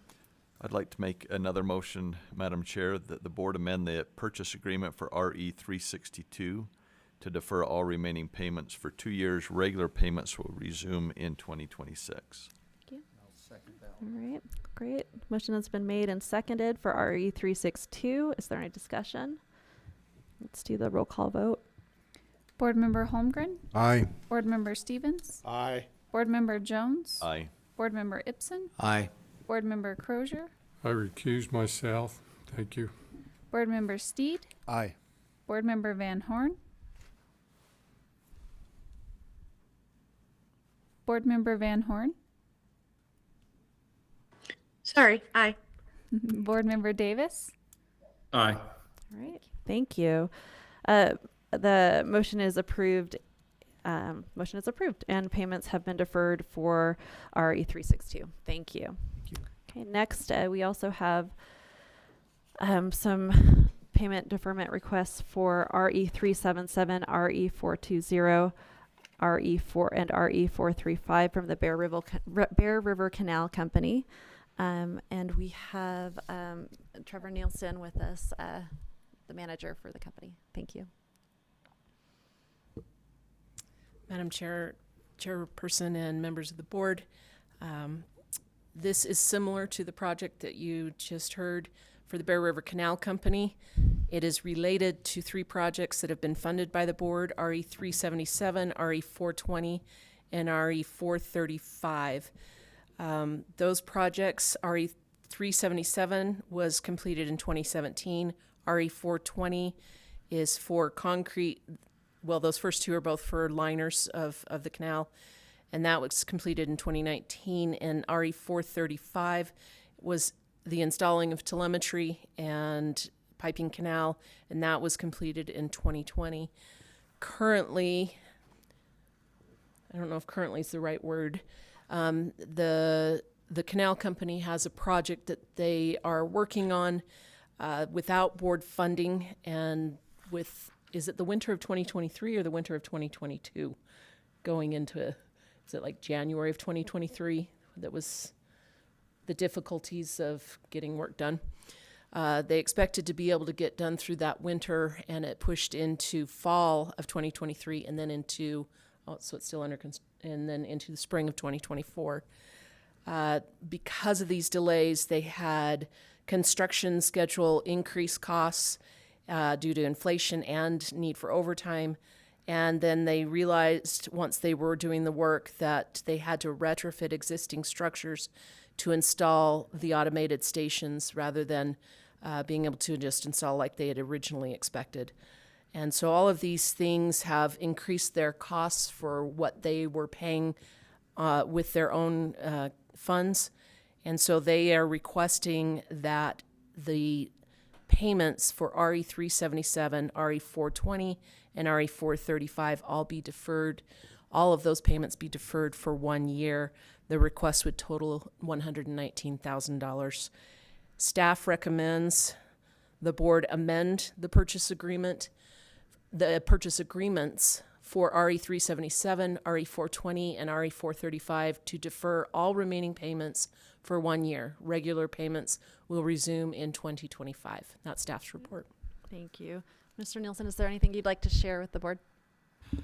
Just a clarification. So it would have been the winter of 22 to the winter of 23 where we essentially couldn't do any work because not only because of the conditions, but because of the environmental and cultural clearances couldn't happen under the snow, and we know how long the snow hung on in the Bear River Valley that winter. And so we ended up pushing that back, and we saw some of the worst inflation for concrete costs that coming year. When you do automation, the automation is a big component of it, but the civil works are the other. And so the project is now completed. We finished it in the winter of 23 to the spring of 24. And the sources of our overruns were inflation has been mentioned, the increased cost from overtime because we were having to do the work of 2 winters in one. And then the third was when we got into structures, we have a really long operating season. As we got into some structures, we noticed structural defects. And so some structures, instead of being able to be retrofitted, they had to be completely demolished and redone. And so those were the 3 basic amounts of our costs. It was the largest year of improvements in company history, and very, very stressful. But we did overextend, and so that's why we are hoping to take a break from our payments for this year to allow us to recover our cash reserves, and we intend to continue to move forward with this group as a funding option to continue to do improvements across our system. Thank you. Questions or comments? Right, be looking for a motion then. Madam Chair, before a motion is made, I will declare I have a conflict of interest on this agenda item. I am a shareholder and a board member of Bear River Canal Company, so I will recuse myself and abstain from voting. Thank you. I believe. I'd like to make the motion Thank you. That the board amend the purchase agreements for RE 377, RE 420, RE 435 to defer all remaining payments for 1 year. Regular payments will resume in 2025. Great. Is there a second? Second. All right, thank you. Any discussion? Let's go ahead and do that roll call vote. Board Member Holmgren, Abstain. Board Member Stevens, Aye. Board Member Jones, Aye. Board Member Ibsen, Aye. Board Member Crozier, Aye. Board Member Steed, Aye. Board Member Van Horn, Aye. and Board Member Davis. Aye. Great, thank you. Motion has been approved and that the payments have been deferred for Bear River Canal Company. Thank you. We have a withdrawal that we need to take care of. RE 365 Woodruff Irrigation Company.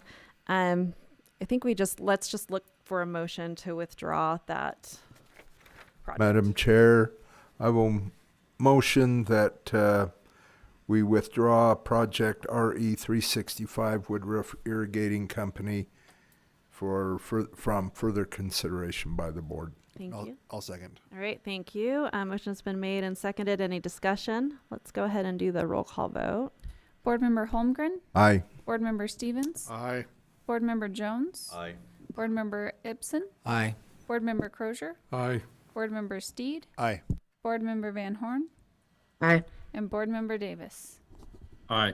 All right, thank you. Motion's approved and that that project has been withdrawn. I'll note that we do have a new application, which we'll look forward to getting more information on, RE 492, which is Pine Valley Irrigation Company. Great. Marisa. Madam Yes. Chair, if I could, just a couple things I got thinking about, trying to think ahead about what some questions might be, just really quick. If you noticed on 3 committal of funds for Bountiful, Glenwood, and Benchland, they all were 1% for 15 years. And then we figure out the repayment. Those were all related to the ARPA funds. However, several years ago, this was before ARPA funds, as I don't remember, Candace, Shalane, you might, we looked into doing, to encourage secondary meter installation, we were already doing 1% at 15, for 15 years for that. So that is what you'll see there. It's all out of the Conservation Development Fund. The ARPA funds do require an educational component. I'm hoping that Heber City will include that new area, because I don't think we're not paying for those with ARPA funds. We can't. So, yeah. Great. Thank you. Thank you, Marisa. We've got next on our agenda before our final item, which is our director's report, is the FEMA grant update on dam safety funding from Ben. Good morning, Madam Chair and members of the board. We're running short on time, so you're going to get the quick and dirty version. Okay, so we're going to talk about our dam safety program and our efforts to secure additional funding for that program. So first off, I'd like to cover what a high hazard dam actually is. It's a kind of a confusing thing to say, sort of like the 100-year storm. It is not a dam which has been determined to be at increased risk of failure. It is a dam whose failure would likely cause loss of human life or extensive economic loss. There's a lot of high hazard dams in Utah, 227 in fact. There are minimum safety standards which were adopted by the state legislature in 1991, shortly after the failure of Quail Creek Dam. And today, there are over 100 dams that still do not meet minimum state safety standards. Minimum state safety standards are set in law and in code, and they're determined by the state engineer. They deal largely with the seismic or the earthquake stability of dam, the capacity of the spillway to pass the probable maximum flood, the guard gate and outlet capacity, piping or internal erosion of an earthen dam in that particular case, and the slope stability, which is the ability of an inclined surface to resist movement or sliding or collapsing. The State Dam Safety Grant Fund has been going on since about 1993, and adjusted for 2024 dollars, we have received about $5.1 million in ongoing funds every year in that time period. We're currently receiving $3.8 million and have been since 2009. We've also received 4 one-time appropriations in 2016, 2018, 22, and 24, totaling $62 million adjusted for 2024 dollars, it's about $71.5 million, which since 2016 is an average of about 8.9 million per year. And so when you add the 3.8 million and the 8.9 million, that's kind of what we've been operating on since 2016. This graph is, there's a lot going on here. So if you look on the y-axis there, you can see that everything has been adjusted to 2024 dollars. The blue dashed line, which I cannot show you since I don't have a pointer. Oh wait, yes I do. The blue dashed line here is our historic appropriation, ongoing appropriation, which we have received. This orange dashed line here is our projected at a 3% interest rate ongoing appropriation. The gray line here is the average cost per dam rehabilitation project, and currently it's at about $4.4 million. And you can see in about 2021 we passed this critical point where our ongoing appropriation was no longer enough to cover even a single project. So the distance between this line, the orange line here, and the gray line here is a serious problem and continues to get more problematic as time goes on.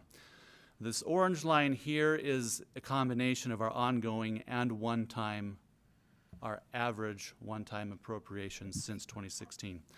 So that's kind of keeping us afloat at the moment, but in a few short years we're also going to hit this critical point where we can no longer cover even a single project per year. So, is the state dam safety program damned? In a sense, yes. Politically, there's a political dam going on. It's got to break at some point to keep our program solvent, and we hope it does sooner rather than later. However, we are working on some things to to keep us afloat in the meantime. Enter the DHIS-FEMED and PHIPIDA grant. Also, the department, otherwise known as the Department of Homeland Security's Federal Emergency Management Agency's National Dam Safety Program's High Hazard Potential Dams Grant, which we call the HHPD grant for short. The HHPD grant is a federal grant that comes to us through FEMA, the National Dam Safety Program. It's funded in large part through the IIJA, or the Infrastructure Investment and Jobs Act, which was signed in 2021. It's also known as the Bipartisan Infrastructure Law. They gave $585 million to the Department of Homeland Security for this particular program.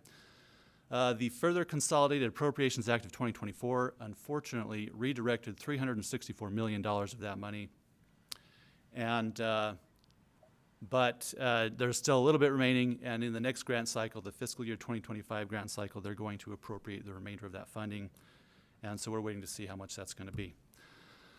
Eligibility overview. The projects that are eligible for the grant will receive 65% cost share for their project. It has to be in the National Inventory of Dams, it has to be rated as a poor dam or in fair condition with the population of risk of greater than 1,000.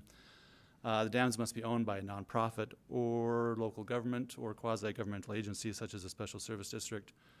It can't be owned by the federal government, and it cannot have received federal funding in the past.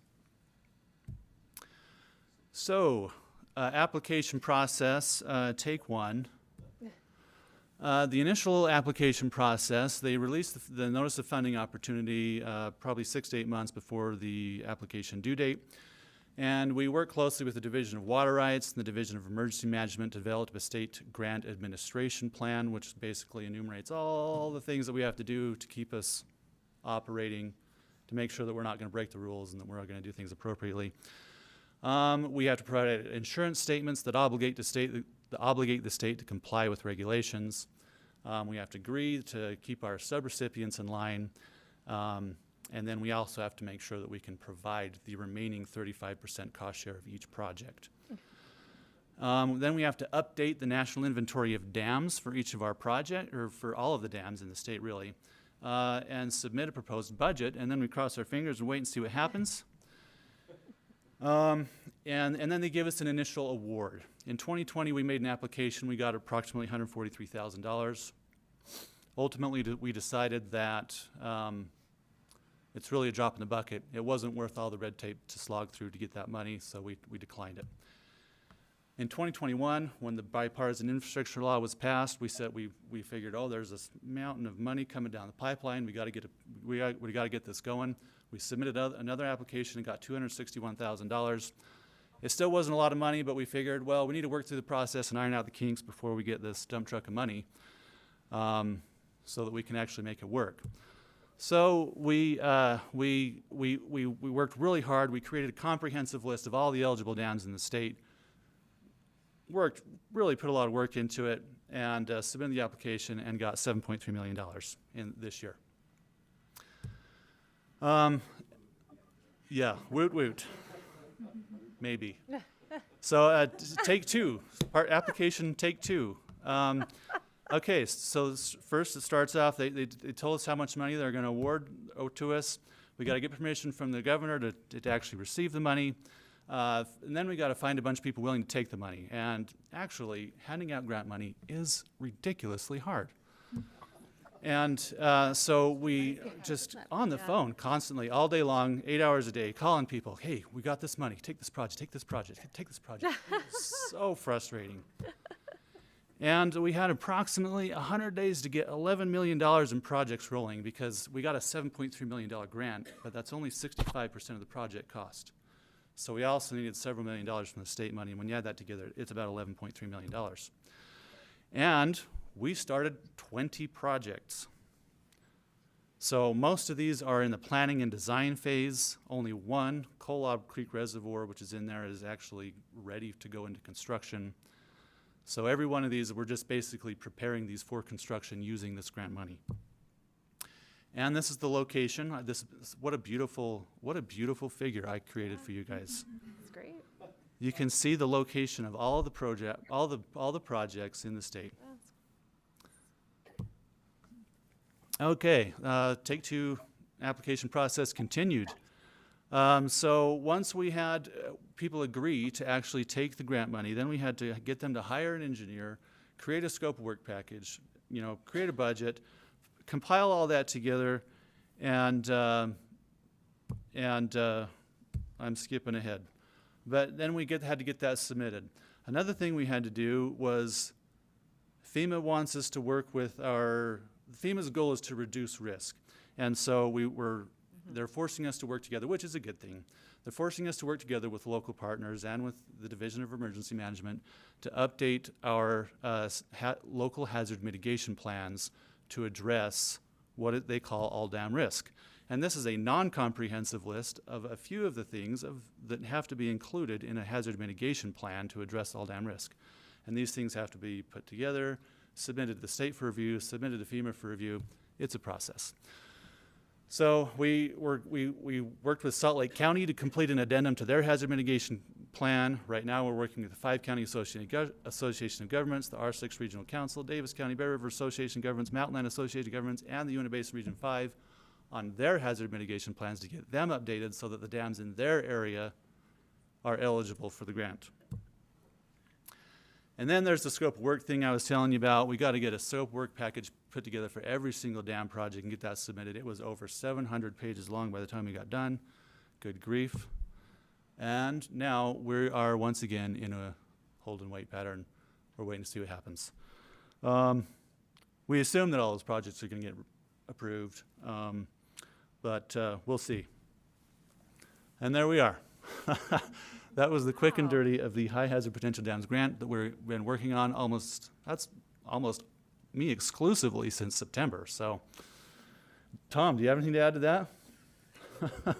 Looking at the time frame, time of the meeting, I'll just be free for questions. You will probably be getting the state applications. We're going to be sending those out to help cover their 35% that's not covered by the feds. So there may be a flurry of those going out. And so I'm just here to answer any questions that you may have. Great, thank you.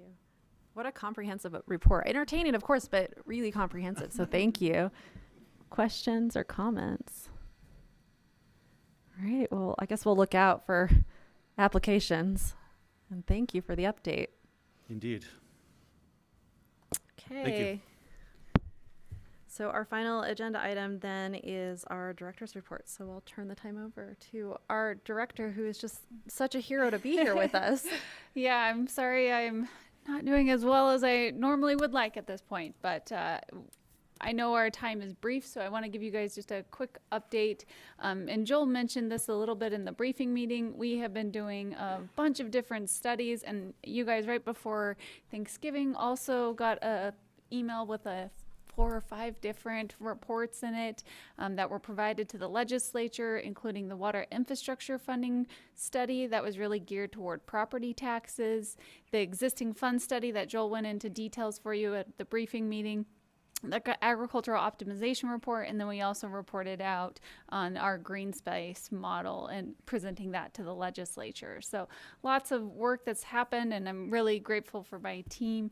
A couple of other items of note: the Bureau of Reclamation came out last week, Commissioner Tootin, and you may have seen in some newspapers, but they provided $50 million in IRA funds to Great Salt Lake. And so we are working closely with the Commissioner's Office and the Department of Natural Resources to get that funds committed from the Bureau to us, hopefully before the change in administration. So there's a lot of work to be done between now and then, but excited about the opportunity to partner with the Bureau of Reclamation on those funds. The governor's budget also came out last week.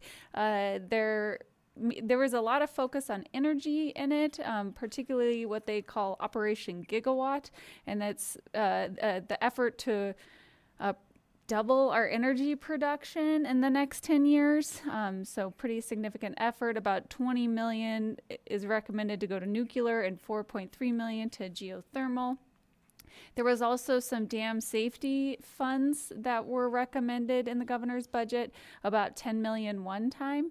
And it is my understanding about 5 million of that is supposed to go to Panguitch, so we'll work closely with the legislature. Once again, these are all recommendations from the governor. It still has to go through the legislative process and appropriation, but continuing to look forward on that.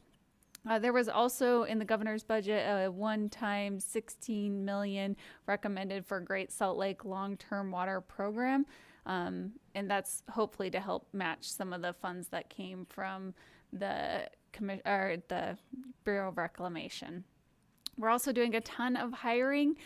We have 3 open positions right now that we're trying to fill and doing interviews. So hopefully we'll bring you more people to meet in the coming year. Cloud seeding, we're doing, you've got an extensive presentation on that from Jonathan Jennings. He also provided a quick update on, in November, our cloud seeding extensions were sponsored by the state and were successful. As Charles mentioned, he cloud seeded, I think, 4 different times. All programs are considered about a month ahead of schedule with 500 to 1,000 hours of generator runtime per program. We also have, if you remember from Jonathan's presentation, have a new East Shore program. So that's really focused kind of in the Ogden-Weber area that operated over 700 hours of runtime. And working with our aerial program is back on track, and that's in southern Utah with 13 hours of flight time during the month of November. So that's really good. Conservation, obviously we're doing a ton with that. Landscaping incentives, as you guys recall, we require that for a resident to be eligible for a state incentive, their city has to adopt water efficiency standards for new development. We had 2 additional adopt those standards, Santaquin and Tremonton. So now we're totaling 72 cities that have adopted them, and over 1 million square feet of grass has been replaced with the help of state funds. Let me go quickly through here. We continue to work on the general plan technical support. So this is for each of those municipalities that are required to update their general plan to include the water and preservation element. We're working to get out my team has worked to get out these grants. So we've had about 36 successful grant applications to award the funds. So this is really to help those communities that really need support in order to implement water as part of their general plan. So looking forward there. We're also in the middle of a strategic communications plan. So part of our effort over the last several years is to develop a strategic plan. And as part of that plan, it was the strategic communication plan. So we are working with HDR. The first step was to do interviews. So we've had about 26 individuals that have been interviewed by HDR, and then we'll send out surveys. So kind of getting some qualitative information and then some quantitative to understand how best are we kind of viewed, where are our strengths, where are our weaknesses, and how can we improve our communications. On the Colorado River, obviously a lot is going on with that, and at some point next year you may want to consider asking Commissioner of Utah, Gene Shockroff, to come and present. But we just had a Colorado River Water Users Association last week in Las Vegas. There is obviously a lot of tension on the river, and there was not a lot of, like, typically there's a panel of the seven basin states principals, but in this case they could not do that, so they had two different panels, upper basin and lower basin.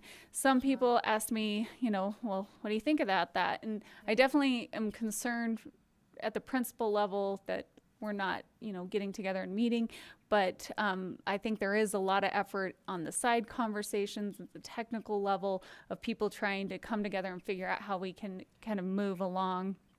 The Colorado River Authority is doing a ton of work, and Gene and his team are working very tirelessly to support Utah.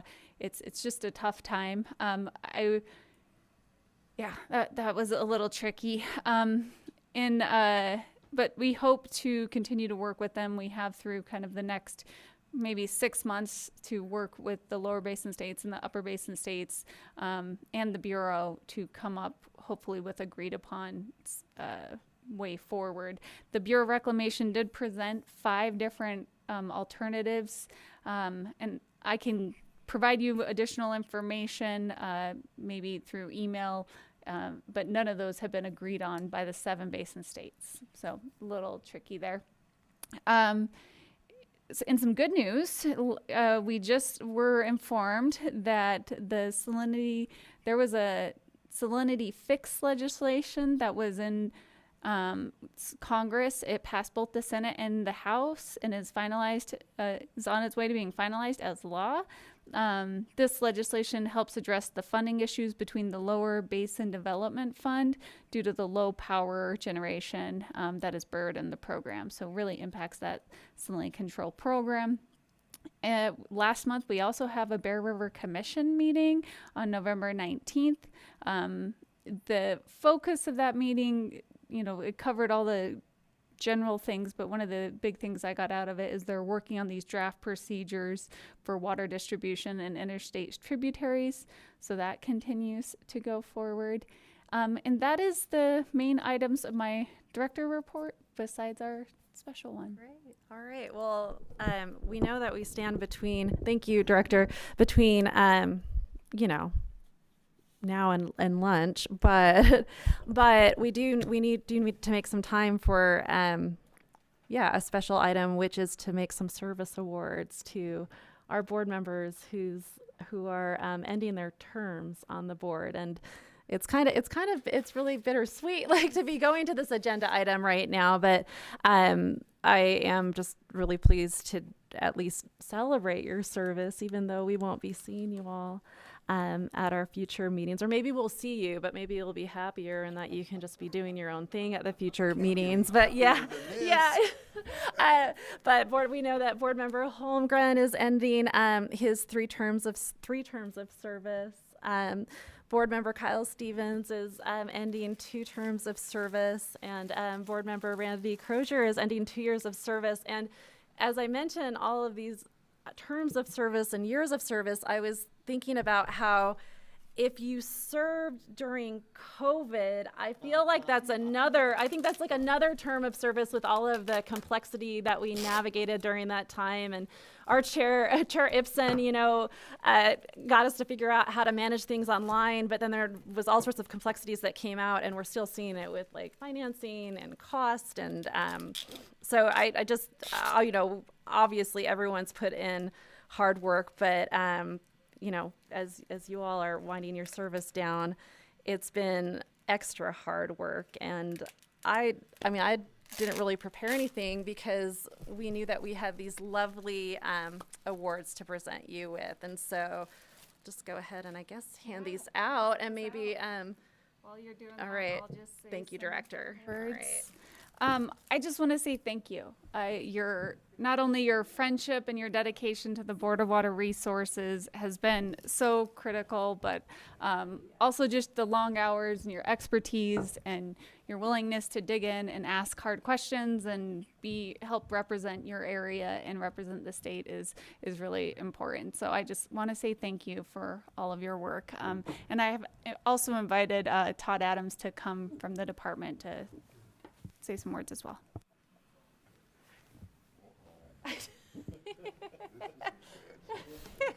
You wonder why I'm smiling, because you guys got the first word in this morning earlier. No. Charles, Kyle, Randy, thank you so much for your service. I've known you gentlemen for a long, long time, and I've known you in your previous lives before you came to the board. Thank you so much for your service. Thank you so much for your friendship, and we would love to see you back sometime. It won't be in those chairs, but see you in the audience, and please stop in and say hi, and thank you again for your many years of service. Thank you. Thank you. Well, yeah, maybe, do you want to maybe share any, maybe we'll give you all the last word for the meeting. Sure. Sure. I have some thoughts about this institution. For me, it has been the ultimate in Utah state water participation, and I am so grateful for having this opportunity to participate with the extremely fine people who have been board members now and prior that I've never known finer people in my life, and the staff of this Division of Water Resources is so fantastic. The friendship and help and patience they had with me is just amazing. And as Todd said, our friendships that we've gathered over those years. I guess my only disappointment is I wasn't able to keep Candace on the Bear River Commission, and I just didn't work hard enough, I think, to You get worked that plenty done. hard. Because it would have been a better institution there too if Candace was still there. So anyway, thank you for the privilege of being part of this group. Thanks, Charles. I too would just like to echo the comments that Charles has made, but who else can say you've been on the board during COVID and ARPA? Right. And again, it's just been a pleasure. It's been kind of a culmination of my career, having retired from state government service in 2014, and then having the opportunity to be involved and to continue the association and rub shoulders with good people and be involved in a worthy cause. And so thank you for the opportunity, and we'll see you around. It's just been a pleasure, and I'll leave it at that. All right. Well, like, those are great last, final words for the meeting. So I guess we need a final motion. I guess the question is, if we don't adjourn, they stay on, right? I actually, well, wait, let's, actually, there's something going on here. Make a motion at your pleasure or pleasure. I don't know which one. I will make the motion, but with a word of strong gratitude to these heroes that have done such an amazing job, and don't think we won't be calling you. That's right. And I will second that. All right. All in favor? Aye. Aye. We will see, or many of us will see each other at Trolley Square for an excellent lunch, and hopefully we'll do more celebration of service. All right.